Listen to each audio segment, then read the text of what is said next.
возбудили большое количество дел за последние 5 лет. 18 уголовных дел, которые имели общественный резонанс в республике. Чтобы вы понимали, до этого, если брать еще пятилетку с 15 по 20 год, ни одного дела в суд не ушло. Мы отправили, возбудили и направили 18 уголовных дел коррупционной направленности.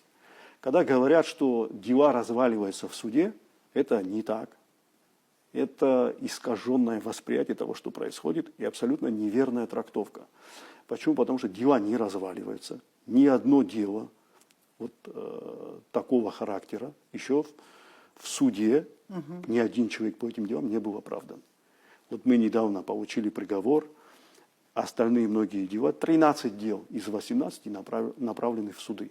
Они находятся на стадии судебного разбирательства. С чем связаны наши возмущения прокуратуры? Они, в принципе, наверное, в какой-то мере остаются и сегодня. Давайте проведем такую аналогию, чтобы просто мы имели понимание, почему у нас такое отношение к этим делам. Коррупционные дела, они очень сложные. Это трудоемкие дела, которые занимают очень много времени. 2-3 года у нас идет следствие, столько же практически длится судебное производство по делу. И эти дела связаны с хищением бюджетных средств. Это минимум 20, 50, 100, 150 миллионов рублей. Лица, которые обвиняются по этим делам, они все находятся под домашним арестом.